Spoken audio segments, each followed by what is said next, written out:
Coucou Patreon, je vous retrouve pour une nouvelle vidéo spéciale. Alors du coup celle-là je vais tout de suite lui faire une playlist, c'est promis, et je suis en train de réunir les vidéos sur Kaltia aussi pour vous faire une playlist.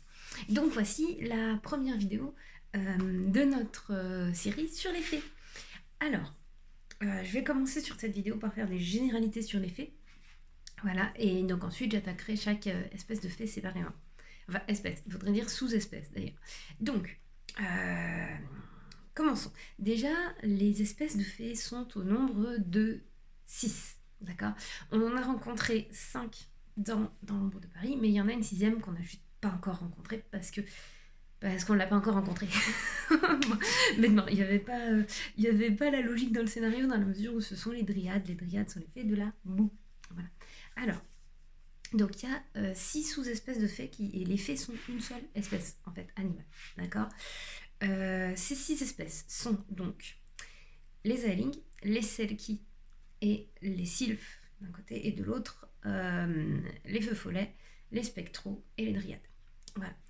Les Selkie sont les fées de l'eau, les Aeling sont les fées de l'air, les Sylphes sont les fées de la terre, et par terre on entend plus roche que végétal, hein, puisque ce sont logiquement les Dryades qui sont les fées de la boue, qui sont les fées du végétal. Les Feux Follets sont les fées du feu, et les Spectraux les fées de la brume. Voilà. Ça correspond techniquement à 6 des 7 éléments celtiques, le dernier étant l'élément qui les est tous, à savoir l'atome. Voilà. Donc il n'y a pas de fée de l'atome, parce qu'il n'y a pas de dragon de l'atome, parce qu'en fait l'atome, logiquement, c'est tous les autres réunis. Voilà. Le 6e dragon est donc le dragon ultime, celui qui est en fait la fusion des 6 autres. Voilà. Il faut savoir que dans le monde de la dernière geste, les capacités métamorphes et élémentaires des fées, donc le fait qu'elles soient capables de maîtriser leur propre élément, mais aussi le fait qu'elles soient capables de changer de forme, puisque les fées ont 3 formes différentes qu'on va voir après, n'est pas considéré comme de la magie. C'est considéré comme normal, c'est considéré comme un processus biologique normal. C'est exactement de la même manière que chez nous, on ne considère pas qu'un papillon, qu'une chenille qui se transforme en papillon, c'est anormal, ou qu'un tétard qui se transforme en grenouille, c'est pas de la magie. Pour nous, c'est normal. De la même manière que le fait que les dauphins aient un radar, ou que les requins soient capables de détecter l'électricité, ou que les anguilles soient capables d'émettre de l'électricité, ça nous semble pas magique, ça nous semble naturel, normal.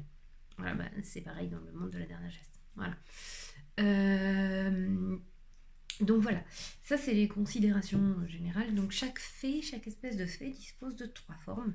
La forme pseudo-humaine, alors qui est celle qu'on verra le plus dans la dernière geste, mais pas parce que c'est celle sur laquelle les fées passent le plus de temps, parce que c'est juste celle avec laquelle elles interagissent généralement avec les humains. Voilà. Parce que c'est la forme qui ressemble le plus à une forme humaine, en sachant que c'en est quand même très loin. C'est précisé à plusieurs reprises dans la dernière geste, mais même quand elles sont sous forme pseudo-humaine, les fées n'ont pas des proportions humaines. Les Selkie, par exemple, ont clairement les yeux beaucoup trop grands et beaucoup trop d'oreilles en forme de conque. Les Feux Follets ont des canines proéminentes, voilà. Ils ont aussi des oreilles d'écureuil ou de renard, enfin des oreilles de furie, quoi, d'un animal comme ça. Les Aeling font quand même en moyenne entre 2,10 m et 2,30 m, ce qui est très grand quand même. Puis ils ressemblent pas. Les fées, même sous forme pseudo-humaine, ne ressemblent pas à des humains. Clairement, elles ne ressemblent pas à des humains. Elles ressemblent un peu plus à des humains que quand elles sont sous forme féerique. Et là, du coup, la forme féerique, c'est leur 2e forme. C'est celle sur laquelle les fées vont passer le plus de temps. Le plus de temps, quand elles sont dans la nature, c'est un peu leur forme la plus naturelle. Voilà.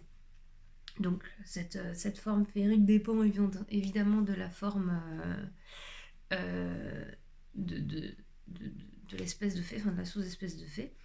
Et la dernière, c'est la forme fusionnelle. Donc la forme fusionnelle, c'est quand la fée fusionne complètement avec l'élément dont elle est originaire. Par exemple, un feu follet va fusionner avec le feu.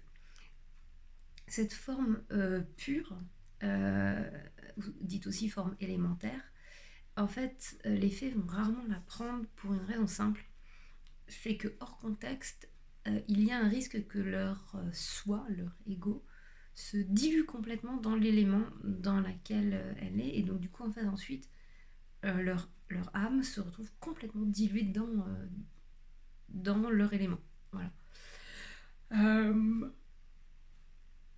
Alors c'est très contrariant parce que du coup ensuite pour ça elles doivent se reconstituer un jeu, elles n'ont pas forcément conscience que leur jeu, que leur moi, que leur soi a été dilué en fait, ce qui est du coup pas trop évident.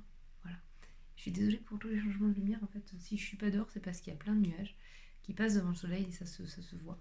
Voilà, mais j'ai pas mis les lumières, j'avais la flemme de mettre les lumières. Je voulais vous faire cette vidéo un peu tranquillou. Donc voilà. Comme je vous ai dit, j'ai bien employé le terme de sous-espèce de fées. Pourquoi ? Parce qu'en fait, les fées, c'est une seule espèce et les sous-espèces de fées peuvent s'hybrider entre elles. Techniquement, il est tout à fait possible d'avoir un métis, par exemple, spectral feu follet. Génétiquement parlant, physiquement parlant, c'est possible. Ensuite, ça va arriver assez rarement. Et ça va arriver assez, voire très rarement, pour exactement la même raison que il n'y a pas beaucoup d'hybrides entre des loups gris et des loups arctiques. Le loup gris et le loup arctique, c'est la même espèce. Vous voyez, s'ils s'hybrident, ils s'hybrident très bien. D'ailleurs, c'est aussi le cas ironiquement du grizzly et de l'ours polaire. C'est en fait la même espèce, mais c'est deux sous-espèces. Ils ont découvert ça il n'y a pas très longtemps. Donc, techniquement, un grizzly et un ours polaire peuvent se reproduire et donner un métis, un ours métis. Voilà. Mais et cet ours métis va présenter les caractéristiques des deux, quoi. Voilà, parce qu'ils sont pas très différents génétiquement. Le problème, c'est qu'il y a très peu de chances qu'un loup arctique rencontre un loup gris et qu'un ours polaire rencontre un grizzly, parce qu'ils habitent pas dans les mêmes endroits. Et c'est un peu le même cas avec les fées, en fait. Chaque fée est parfaitement adaptée à une certaine forme d'environnement et va pas en fait tellement en sortir. S'il y a peu d'hybrides entre les fées follets et les selkies par exemple, c'est parce que les unes vivent dans les océans et les autres dans les volcans. À quel moment ça vous semble cohérent qu'ils se rencontrent en fait? Il y a des feux follets qui vivent ailleurs que dans les volcans, c'est vrai, mais c'est vrai, mais même quand ils vivent chez les humains, dans une société humaine, ils vont pas forcément les fréquenter, les selkies. Voilà. C'est aussi beaucoup lié au fait que leurs caractéristiques physiques étant très très différentes, ils sont pas forcément, du point de vue du caractère, attirés les uns par les autres. Typiquement, les Aelings sont vraiment des nomades. C'est des gens qui aiment beaucoup bouger.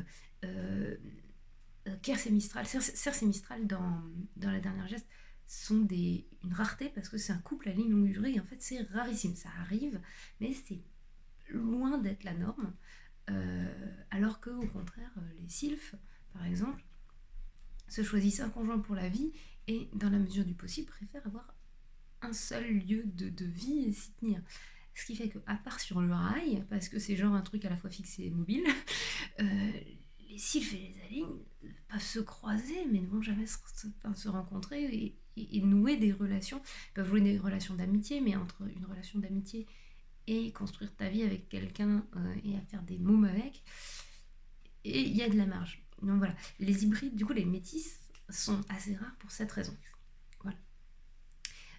Du point de vue des humains, il est possible d'hybrider un humain et une fée, mais il est donc possible d'avoir des Levana. Il y a Levana, il y a J17, donc forcément vous l'avez vu, c'est possible.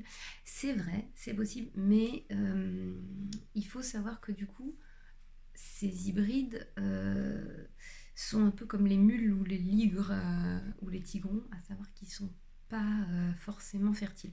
Il y en a qui le sont, il y en a qui ne le sont pas. Les Levana stériles, parce que de toute façon, ils l'ont amputé de tout ce qui pouvait être potentiellement gonade au stade embryonnaire. Voilà. Mais sinon, en fait, techniquement, les hybrides, c'est un coup de bol. Soit c'est fertile, soit ça l'est pas. Voilà. Donc voilà, c'est un peu les généralités sur les fées. La prochaine fois, on parlera du coup de chaque espèce de fée. Chaque sous-espèce de fée aura sa petite vidéo consacrée à elle. Voilà, je suis restée dans les 10 minutes pour faire plaisir à Aliciane et du coup, je vous fais à tous des gros bisous. Bye!